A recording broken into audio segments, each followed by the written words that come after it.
नमस्कार, मैं डॉक्टर क्षमा पांडे, महात्मा ज्योतिबा फुले रुहेलखंड विश्वविद्यालय बरेली।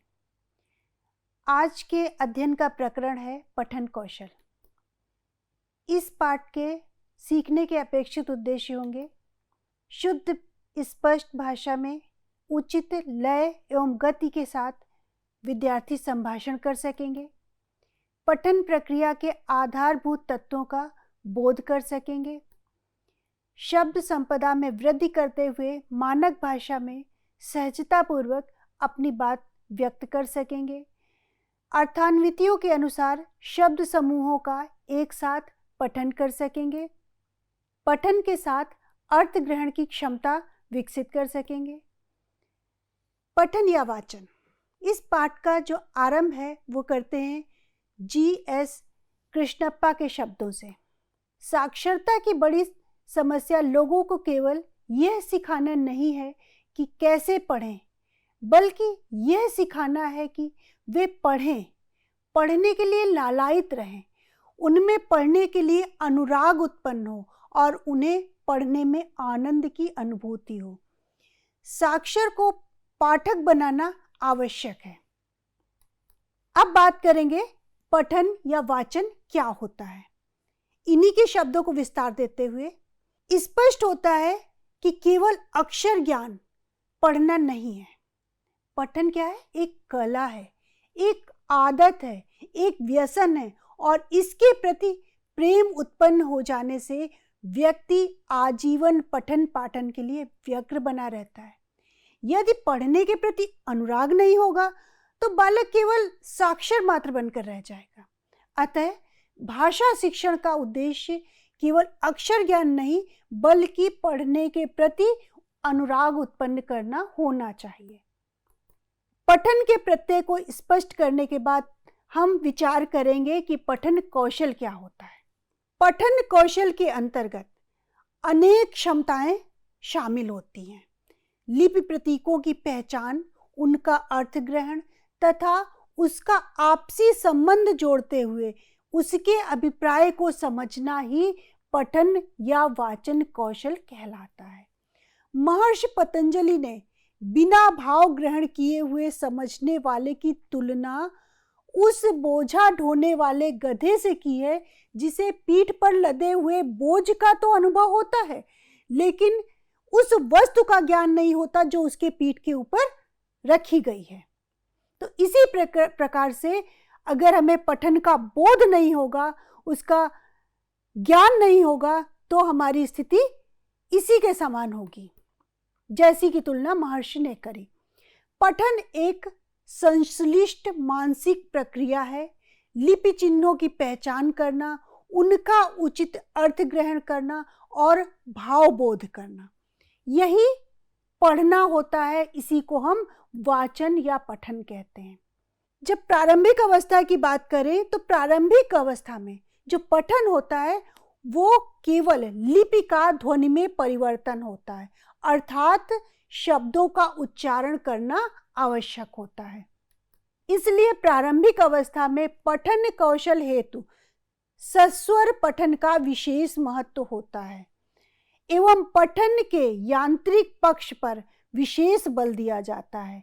इसी कारण इस स्तर पर पठन को वाचन कहते हैं। यहाँ पर यह भी स्पष्ट कर देना आवश्यक है कि केवल ध्वनि परिवर्तन अथवा शब्दों का शुद्ध उच्चारण कर लेना ही पठन नहीं कहलाता। पठन कुछ इससे आगे होता है। पठन वह प्रक्रिया है जिसमें शब्दों के अर्थों का तारतम्य मिलाकर, पूरे वाक्य और वाक्यों के अर्थ का तारतम्य मिलाकर संपूर्ण वाक्य और वाक्यों के अर्थ का आपसी संबंध जोड़कर अनुच्छेद का और अनुच्छेदों के योग से किसी विषय की अन्विति का उचित आशय समझ लेना पठन प्रक्रिया का आवश्यक अंग होता है। यहाँ पर आप स्पष्ट रूप से समझ सकते हैं कि आपस में एक क्रमबद्धता है और तारतम्यता है। और ये जो पठन कौशल होता है ये मौन पठन द्वारा अधिक सफलतापूर्वक संपन्न होता है, अर्थात मौन पठन अधिक महत्वपूर्ण है। आवश्यकता अनुसार कई अन्वितियों को जोड़ना पड़ता है। इसके लिए स्मरण शक्ति भी आवश्यक होती है। पठन में आवश्यक तथ्यों का सार ग्रहण एवं स्मरण शक्ति का होना भी बहुत आवश्यक होता है, जिसमें ग्रहित अर्थ को अभिव्यक्ति करने की योग्यता भी अपेक्षित होती है। समझे हुए अर्थ को यदि अभिव्यक्ति नहीं प्राप्त होती तो उसका बोध क्या हुआ, इसका परीक्षण भी नहीं हो पाएगा।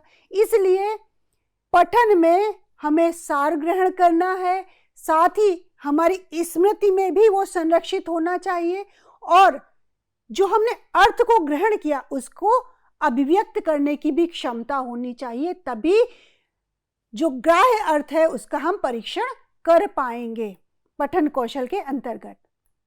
अब हम बात करेंगे पठन कौशल के प्रकार की। तो पठन कौशल दो प्रकार का होता है, सस्वर अथवा व्यक्त पठन और दूसरा मौन पठन। तो प्रारंभ करते हैं व्यक्त अथवा सस्वर पठन के द्वारा। इसे हम सस्वर वाचन भी कहते हैं। लिपि प्रतीकों को वाणी प्रदान कर अर्थ ग्रहण करना ही सस्वर वाचन कहलाता है। यदि आंखें पाठ्य सामग्री को उचित समय और मात्रा में ग्रहण करें, मन तत्परता पूर्वक उसमें योग देकर बुद्धि में अर्थ विश्लेषण करा सके, मन बुद्धि से प्राप्त संकेत के अनुसार वाक शक्ति उसे उचित वाणी में प्रकट कर सके, तब यह पठन की उपयुक्त प्रक्रिया मानी जाएगी। सस्वर पठन के प्रत्यय को स्पष्ट करने के बाद अब विचार करेंगे मौन पठन। सस्वर वाचन में चक्षु संज्ञानात्मक प्रक्रिया अर्थात मन एवं जिह्वा तीनों का सम्मिलित प्रयास सन्निहित होता है। चक्षु से लिपि दर्शन होता है, बुद्धि या संज्ञानात्मक प्रक्रिया अर्थबोध में सहायता करती है और वागेंद्रियां शब्दों को वाणी प्रदान करती हैं। परंतु मौन पठन में केवल देखना और अर्थबोध दो ही चीजें शामिल होती हैं। मौन पठन में लिपि प्रतीकों को देखना और उनके अर्थ को समझना शामिल है। इसमें आंखों और संज्ञानात्मक प्रक्रिया का सम्यक समन्वय होना आवश्यक होता है। मौन पठन में लिपि में निहित अर्थ का मस्तिष्क से सीधा संबंध होता है और जब संबंध हो जाता है तो वाणी का माध्यम लुप्त हो जाता है, अर्थात हम सीधे मस्तिष्क में ही विषय को ग्रहण कर लेते हैं। इन दोनों प्रत्ययों को स्पष्ट करने के बाद अब विचार करेंगे कि सस्वर वाचन की विशेषताएं क्या होती हैं। पठन एक कौशल है एवं कौशल अर्जन में अधिकाधिक अभ्यास की आवश्यकता पड़ती है। अभ्यास से ही कौशल में दक्षता एवं निपुणता आती है। इसलिए प्रभावी सस्वर वाचन के लिए वाचन संबंधी कलात्मक गुणों का ज्ञान होना और ज्ञानी काफी नहीं है, उसका अभ्यास भी किया जाना आवश्यक होता है। अच्छा पाठक लिखित विषय वस्तु को उसी अभिप्राय के साथ संप्रेषित करना चाहता है जिस उद्देश्य से कवि या लेखक ने विषय वस्तु को संयोजित किया है, अर्थात वो नहीं चाहता कि कवि के मूल भाव में तनिक भी परिवर्तन आए। इसलिए विचारों एवं भावों को प्रभावी शैली के साथ पुनः मुखरित करके श्रोता तक संप्रेषित कर देता है। इस दृष्टि से वाचन एक कलात्मक अभिव्यक्ति है जिसमें अनेकों गुणों का समावेशन आवश्यक होता है। जैसे याज्ञवल्क्य जी ने शिक्षा में पठन कला में 6 गुणों को आवश्यक माना है। माधुर्यमक्षर व्यक्ति पदच्छेदस्तु सस्वरः धैर्य लय समर्थ च खडेते पाठका गुणः, अर्थात जिसमें मधुरता, स्पष्ट बोलना, बड़े बड़े शब्दों को तोड़ना, सुंदर स्वर अर्थात मीठे स्वर में बोलना, धैर्यपूर्वक बोलना तथा लय सहित बोलना शामिल होता है। अर्थात इसके साथ ही कुशल वाचन में ये बातें भी शामिल होनी चाहिए, जैसे वक्ता का वर्ण मधुर एवं स्पष्ट हो, वर्ण आपस में दूसरे वर्णों से दबे ना हो, सब वर्ण पूरे उच्चारित किए जाएं, जिससे वे एक दूसरे से मिल न जाएं, आपस में संश्लिष्ट न हो जाएं। जिस प्रकार मस्त गज हाथी एक पैर के पश्चात दूसरा पैर रखता है, ठीक उसी प्रकार एक एक पदांत को अलग अलग करके स्पष्ट करके पढ़ना चाहिए। टॉमकिंसन ने स्वरों के शुद्ध एवं स्पष्ट उच्चारण पर वाचन कला में विशेष महत्व दिया है। उनके अनुसार ध्वनि का सौंदर्य स्वरों पर अवलंबित होता है। ये स्वर रत्न व्यंजनों के सांचे में जड़े होते हैं, जो वाणी को ओज, रस एवं रंग प्रदान करते हैं। संक्षेप में सस्वर वाचन में कुछ विशेष गुण एवं अपेक्षाएं आवश्यक होती हैं, जैसे आत्मविश्वास के साथ अबाधित पठन, जिससे किसी भी प्रकार का संकोच समाहित ना हो। वर्ण, शब्द, वाक्य, पद एवं अनुच्छेद सभी स्तरों पर शुद्ध एवं स्पष्ट उच्चारण होना चाहिए। उचित स्वराघात, बलाघात एवं अनुतान का प्रयोग शामिल होना चाहिए। भावानुकूल स्वर में आरोह और अवरोह का अनुप्रयोग किया जाना चाहिए। श्रोताओं की संख्या एवं स्थान विशेष के अनुसार वाणी के स्वरों को उच्च या मंद स्तर पर रखा जाना चाहिए। उचित गति का अनुसरण करना चाहिए, जिससे वाणी में माधुर्यता का समावेशन हो, साथ ही सुश्रव्य एवं बोधगम्य बनी रहे। प्रसंग एवं अवसर के अनुकूल वाणी में ओजस्विता, प्रसादत्व एवं माधुर्य का गुण होना आवश्यक है। पठन में विराम चिन्हों का भी ध्यान रखना आवश्यक होता है, क्योंकि विराम चिन्ह के प्रयोग से ही वाक्य एवं भाषा दोनों का अर्थ परिवर्तित हो जाता है। पठन में उचित आसन एवं भाव भंगिमा का भी ध्यान रखा जाना चाहिए कि हम कैसे बैठे हैं या कैसे खड़े हैं और हमारी भाव भंगिमा कैसी है।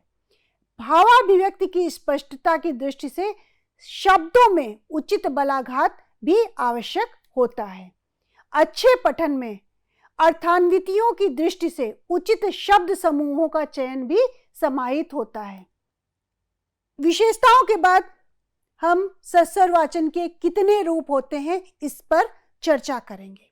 सस्वर वाचन के दो रूप होते हैं, सामूहिक पठन और व्यक्तिगत पठन।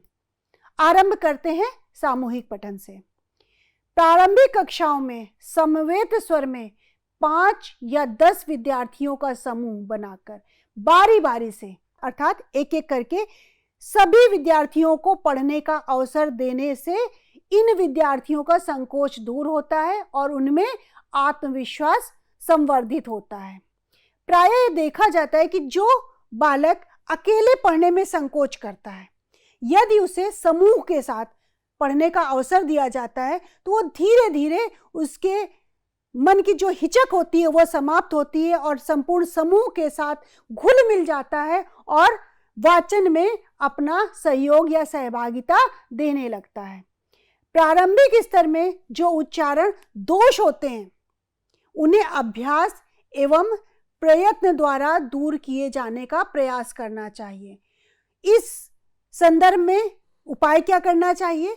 विद्यालय की प्रार्थना सभा होती है, साहित्यिक समारोह होते हैं, सांस्कृतिक एवं राष्ट्रीय पर्व होते हैं, उनका आयोजन किया जाता है, तो उसमें बालकों को सस्वर वाचन के अवसर मिलने चाहिए, क्योंकि अगर प्रारंभिक अवस्था में उच्चारण दोष दूर कर लिए गए तो भाषा शुद्ध एवं परिनिष्ठित हो जाती है। इसके साथ ही विद्यार्थी परिषद या भाषा परिषद में भी पर्याप्त बोलने के अवसर सस्वर वाचन में सुधार करते हैं और वाचन का परिष्कार करते हैं। शिक्षक का दायित्व होता है कि वह ऐसा वातावरण सृजित करे कि विद्यार्थी उत्साहपूर्वक सस्वर वाचन करें और केवल पाठक के हाथों में पुस्तक हो और बाकी श्रोता रहें, अर्थात केवल एक पाठक पुस्तक को प्रयोग करे, बाकी सभी उसको सुने। वक्ता को पूर्ण तैयारी करनी चाहिए जिससे उसे सभा के सामने लज्जित ना होना पड़े। पढ़ने के बाद मुख्य विचार, तथ्य, घटना, स्थिति, चरित्र चित्रण इन सब के बारे में विमर्शात्मक चिंतन किया जाना चाहिए। इससे सस्वर वाचन उद्देश्यपूर्ण हो जाता है। अब हम बात करेंगे मौन पठन की। पठन का सर्वोत्तम रूप मौन वाचन या पठन होता है। मौन पठन तथ्य ग्रहण करने का सर्वोत्तम साधन होता है। इसी कारण पठन प्रक्रिया तथा पठन यांत्रिकता का सम्यक ज्ञान हो जाने के बाद ही मौन पाठन किया जाना चाहिए, क्योंकि इससे इसका महत्व बढ़ जाता है। मौन पठन अधिक व्यावहारिक, सुगम और स्थायी होता है। मौन पठन की उपयोगिता पर अब चर्चा करेंगे। मौन पठन की उपयोगिता व्यावहारिक दृष्टि से सर्वाधिक होती है, क्योंकि यह सबसे सरल, स्वाभाविक एवं सुविधापूर्ण होता है। मौन वाचन की गति तीव्र होती है, साथ ही यह व्यक्तिगत आत्मशिक्षण का स्वरूप भी ग्रहण कर लेता है, जिससे एक बालक अपनी सीखने की गति का अनुशासन करते हुए, उसका अनुपालन करते हुए सीखता है। मौन पठन में समय बचता है, ये समय साध्य नहीं होता है। मौन पठन में अधिक लंबे दृष्टि विराम संभव हैं, अर्थात हम दृष्टि को थोड़ा रोक सकते हैं, जबकि इसके विपरीत सस्वर वाचन में लिपि चिन्हों को ध्वनि में परिवर्तित करने की प्रक्रिया की दृष्टि से गति में अवरोध आता है। मौन वाचन में चक्षु दृष्टि निर्बाध रूप से शब्द अनुकरण करते हुए अग्रसर होती है और पढ़ने की गति आगे बढ़ती जाती है।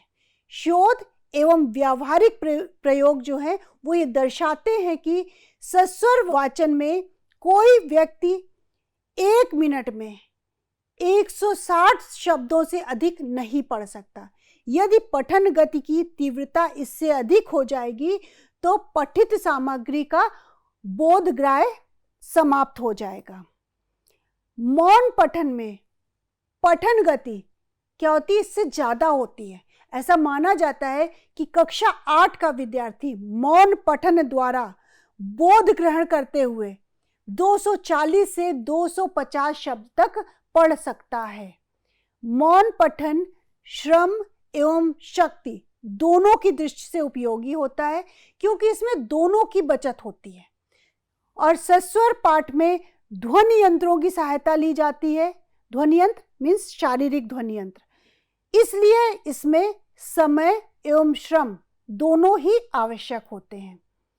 तथ्यों को समझने और हृदयंगम करने की दृष्टि से मौन वाचन अधिक सार्थक होता है। सस्वर वाचन में ध्वनि एवं श्रवण का समन्वय विचार ग्रहण करने में कई बार बाधा उत्पन्न कर देता है। अतः गहन अध्ययन की दृष्टि से मौन पाठ ही उपयुक्त होता है। आवश्यक तथ्यों एवं विचारों की दृष्टि से मौन पठन की सार्थकता अधिक व्यावहारिक होती है। पठित अंश में सार क्या है, स्मरणीय तथ्य क्या है, त्याज्य वस्तु क्या है, इन प्रश्नों की दृष्टि से मौन पठन अधिक महत्वपूर्ण होता है। मौन पठन के अभ्यास से अन्य विषयों की शिक्षा के साथ सामान्य पठन में भी सहायता प्राप्त होती है। मनोवैज्ञानिक दृष्टि से मौन पठन अधिक व्यावहारिक होता है, जब तक कि कोई ऐसा भावात्मक स्थल, गद्य, गीत, कविता आदि सामने ना आ जाए जिसमें आनंदानुभूति में पाठक स्वयं ही गुनगुना उठे। बहुत बार ऐसा होता है कि हम किसी ऐसे रस को ग्रहण करते हैं कि हमारे मुख से स्वतः कुछ न कुछ उच्चारित हो जाता है। ऐसी स्थिति में पठन में बाधा पैदा होती है। विचारों को आत्मसात करना मौन पठन द्वारा ही संभव है। पठन में जो व्यक्ति दक्ष नहीं है उसके पढ़ने की गति अपेक्षाकृत धीमी होती है। वो साधारणतः 100 से 150 शब्द ही प्रति मिनट पढ़ पाता है, जबकि जो पाठक पठन में दक्ष होते हैं उनकी गति तीव्र होती है और वो 300 शब्द प्रति मिनट तक पढ़ लेते हैं। विशेष पठन में दक्ष पाठकों की गति में और अधिक तीव्रता देखने को मिलती है। मंद गति से वाचन करने वाला विषय को देर से समझ पाता है, इसीलिए तो समय लगता है, और अनेक मुख्य तथ्य की ओर ध्यान उसका आकर्षित नहीं हो पाता है। इसके विपरीत कुशल पाठक शीघ्र ही विषय वस्तु का बोध करते हुए लेखक के आशय को भी समझ लेता है, और तत्काल विषय बोध अच्छे पाठन का मुख्य लक्षण होता है। पठन में अकुशल एवं दक्षताहीन पाठक शब्दों को कई बार पढ़कर समझता है। इसके विपरीत निपुण पाठक एक शब्द को दोबारा नहीं देखता और तत्काल विषय का आशय समझ लेता है। अर्थ स्पष्टीकरण हेतु पदबंधों एवं वाक्यों को भी पुनः देखकर संयोजित करने की भी उसे आवश्यकता नहीं होती है। अधिक गंभीर एवं दार्शनिक विषय वस्तु, कभी कभी हमारे सामने बहुत कठिन विषय आ जाता है, तो इस हेतु अवश्य ही विषय वस्तु को पुनः पढ़ना चाहिए, जिससे लेखक के अभिप्रेतार्थ को समझने में कोई बाधा उपस्थित न हो। मंद पाठक एक एक शब्द पढ़ता है, जबकि उत्तम पाठक शब्द संख्या की तुलना में पद एवं पदबंधों पर विचार करता है। एक एक शब्द पढ़ने के कारण मंदगति के पाठक प्रत्येक पंक्ति के पठन हेतु सिर या आंख की पुतलियों को 6 से 7 बार घुमाता है, जबकि जो दक्ष पाठक होता है 3 से 4 बार में ही पूरी पंक्ति को पढ़ लेता है और उसका गहन अध्ययन भी कर लेता है, क्योंकि उसका दृष्टि विराम जो होता है, आंखें जो रुकती हैं, उसकी अवधि दीर्घ होती है और वह एक बार में अधिक सामग्री को आत्मसात कर लेता है। दक्ष पाठक सक्रिय एवं सचेत रूप से विषय को लेखक के साथ सोचता है, अर्थात जो लेखक की शब्द गति है लेखन की और उसकी पढ़ने की गति है, दोनों में समानता होती है। इसके साथ ही लिखित सामग्री की विषय वस्तु का प्रयोजन भी वो पहले ही समझ जाता है और जो कथित घटना है उसका पूर्वानुमान भी कर लेता है। उसके मस्तिष्क में लिखित घटना के आधार पर अतिरिक्त उदाहरण, दृष्टांत या सादृश्य अनायास ही अंकित हो जाते हैं, अर्थात जो विषय वस्तु लेखक ने लिखी है उसके समान कोई अन्य घटना भी उसके मस्तिष्क में अंकित हो जाती है। वो पठन के साथ विश्लेषणात्मक विमर्श भी करता चलता है, जिसके द्वारा लेखक के साथ वैचारिक सहमति एवं असहमति भी प्रदर्शित करता चलता है। जब हम विषय पढ़ते हैं तो हम अपने आप ही कह देते हैं कि नहीं, लेखक ने यहाँ पर यह तथ्य गलत लिखा है, यहाँ पर समाज विपरीत बात की गई है, तो वो स्वयं ही निष्कर्ष निकालता चलता है। यह मानसिक सक्रियता, सचेतना, विचार संयोजन, विमर्शात्मक चिंतन आदि दक्ष पाठक के विशेष गुण होते हैं। दक्ष पाठक के लक्षणों को समझने के बाद अब हम विचार करेंगे कि मौन पठन दक्षता के अवरोधक तत्व क्या हैं और उनका उपचार क्या हो सकता है। अनेकों बार यह आभासित होता है कि पाठक विषय को पढ़ तो रहा है, लेकिन वास्तव में उनका पठन अर्थ ग्रहण के साथ नहीं हो रहा है। आशय ग्रहण में वो बाधा कई कारणों से उत्पन्न होती, जैसे क्या क्या कारण हो सकते हैं? पढ़ने की कला का अभाव, दृष्टि परिधि एवं उसका विस्तार का अभाव, पठन रुचि का अभाव, बहिर्मुखी प्रवृत्ति अर्थात मन की एकाग्रता का अभाव, विषय वस्तु पर ध्यान केंद्रित नहीं हो रहा, चिंतन का अभाव। तो उपचार क्या हो सकते हैं? प्रारंभ से ही पठन एवं शिक्षण अभ्यास में इन गतिरोधों को समझना एवं उनका उपचार करना आवश्यक होता है। इसलिए यहाँ पर कुछ आवश्यक सुझाव प्रस्तुत किए जा रहे हैं। आंखों की गति एवं पठन की गति में सामंजस्य स्थापित करने का अभ्यास करना, आंखों की दृष्टि गति के बढ़ने के साथ पढ़ने की गति में भी अभिवृद्धि करना, पाठक एक दृष्टि निक्षेप में जितना देखे उतना ही पठित सामग्री का पठन करे, मतलब जितना देख पा रहा है उतना ही पढ़े, उसके आगे का छोड़ दे। पठित ग्राह्य विषय सामग्री को स्मरण रखे, जो हमने ग्रहण किया उसको याद भी रखना जरूरी है। स्मृति में संजोई हुई विषय सामग्री का यथा अवसर प्रयोग करना चाहिए। जो हमने पढ़ा था, अगर अवसर मिलता है तो उसे हम वहाँ पर उसका अनुप्रयोग भी कर सकें। पठन एक कला होने के साथ ही अर्जित की जा सकने वाली दक्षता भी होती है, और इस दक्षता को अर्जित करने के लिए निरंतर अभ्यास की आवश्यकता होती है। अतः इन गुणों को ध्यान में रखकर पठन कौशल में दक्षता प्राप्त करने हेतु अभ्यास किया जाना चाहिए। इस प्रकार ये पाठ समाप्त होता है और हम यहाँ पर निष्कर्ष को प्रस्तुत कर रहे हैं। प्रस्तुत पाठ में पठन कौशल के विभिन्न आयामों पर प्रकाश डाला गया। सामाजिक एवं शैक्षिक जीवन हेतु पठन कौशल सर्वाधिक उपयोगी एवं बौद्धिक प्रक्रिया है। बालक का समस्त मानसिक एवं भावात्मक विकास उसके पठन कौशल एवं पठन दक्षता पर ही निर्भर करता है। नए ज्ञान की उपलब्धि, नवाचार, नवीन रुचि, ज्ञान पिपासा, जिज्ञासा, तृप्ति, आत्मानंद की प्राप्ति, साहित्यिक योग्यता में वृद्धि, भाषा के विविध कौशलों का विकास आदि पठन के द्वारा ही संभव होता है। लिपि प्रतीकों को पहचानना, अर्थ एवं भाव का बोध करना तथा उनके आपसी संबंध को समझना ही वाचन या पठन प्रक्रिया कहलाती है। पठन प्रक्रिया के अंतर्गत आसन, मुद्रा, ध्वनि का प्रकाशन, ये सारी विशेषताएं सम्मिलित होती हैं। इसके साथ ही दृष्टि विराम, दृष्टि केंद्र, लय, यति, गति, अनुतान, शब्द संपदा, अर्थान्वितियों के अनुसार शब्द समूहों को संगठित करना आदि संज्ञानात्मक प्रक्रियाएं भी समाहित होती हैं। प्रस्तुत पाठ में पठन के प्रकारों के अंतर्गत व्यक्तिगत एवं सस्वर पाठन की विस्तार पूर्वक चर्चा की गई। तदुपरांत सस्वर वाचन के विविध लक्षणों एवं विशेषताओं पर भी प्रकाश डाला गया। मौन पठन की उपयोगिता एवं उसकी विशेषताओं का वर्णन इस पाठ के अंतर्गत किया गया।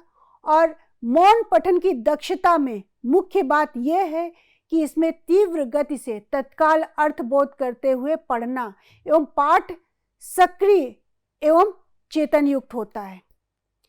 पठन रुचि के विस्तार के लिए केवल पाठ्यपुस्तक का वाचन ही पर्याप्त नहीं होता। इसके लिए अन्य साहित्यिक रचनाओं एवं पुस्तकों को पढ़ने के लिए छात्रों को प्रेरित किया जाना चाहिए, उन्हें उत्साहित किया जाना चाहिए।